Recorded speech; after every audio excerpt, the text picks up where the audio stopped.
Um outro processo, então, que nós comentamos, que acaba sendo complementar à senescência, é o processo de abscisão foliar. Então, a abscisão, como eu já havia comentado no videozinho anterior, ela é a queda tanto de folhas, como de frutos, de partes florais, é chamada de abscisão. A abscisão, ela tem lugar dentro de camadas específicas de células chamadas de zona de abscisão, que é aquele local onde a gente vai ter realmente focalizado, né, a ação hormonal para que a abscisão aconteça. Então, normalmente é naquele ramo, né, que vai estar ligando aquela folha, aquele fruto, aquela flor. Então, sempre, no caso, por exemplo, foliar, vai ser locais, né, próximos à base do pecíolo das folhas. Então, aqui, por exemplo, aqui é um corte histológico, tá, de um ramo. E aí a gente consegue aqui observar exatamente o local da camada de abscisão, né, ou zona de abscisão, que é esse local onde a gente vai ter realmente o efeito hormonal acontecendo, a degradação dessas células, para que a gente possa ter essa camada de separação e abscisão, e essa folha ou esse fruto, enfim, ele possa se separar da planta sem causar danos a essa planta. Então, a planta ela sempre vai ter uma zona que é onde essas células vão sofrer o processo de senescência e aonde vai ocorrer também a abscisão. Vamos então falar sobre a questão hormonal. Então, sempre que nós temos a abscisão foliar acontecendo, por exemplo, a queda das folhas, a gente tem uma interação muito tênue entre o etileno e a auxina. Lembra que o etileno, nós vimos, ele é um grande intensificador do processo de senescência, ele também vai estar muito relacionado ao processo de abscisão. Então, o etileno ele desempenha um papel chave na ativação dos eventos que conduz à separação celular dentro da zona de abscisão.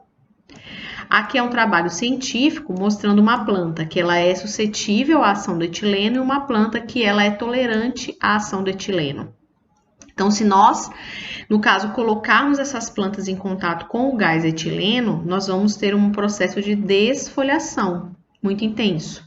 Então, essa planta aqui que está à direita, ela é uma planta mutante que ela não responde a etileno, então não vai ocorrer a queda das folhas, a abscisão foliar.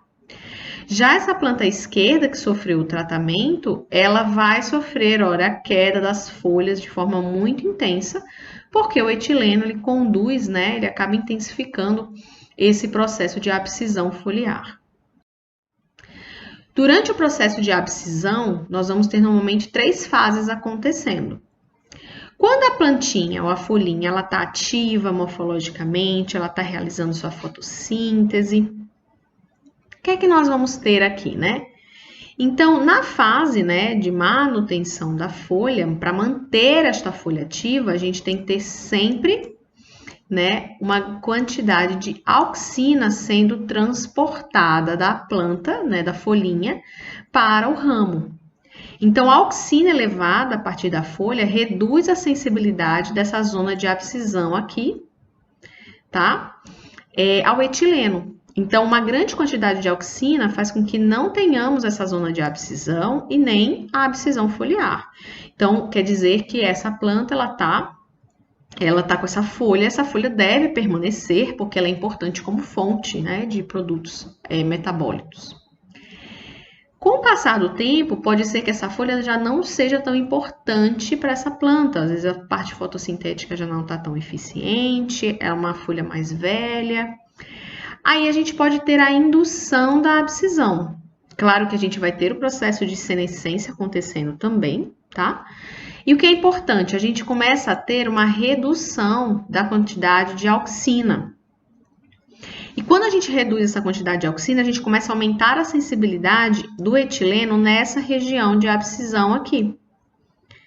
Então, eu diminuo a auxina não chega até a região de abscisão, e aí eu começo a ter uma ação do etileno nessa região. Até que eu vou ter a abscisão foliar propriamente dita, o amarelecimento, que é resultante do próprio processo de senescência. E aí a gente aqui nessa zona de abscisão, a gente começa a ter algumas enzimas que vão hidrolisar aqueles polissacarídeos, aqueles carboidratos que estão na parede celular, porque eu preciso degradar isso daqui. E aí eu resulto, né, na separação e na queda das folhas.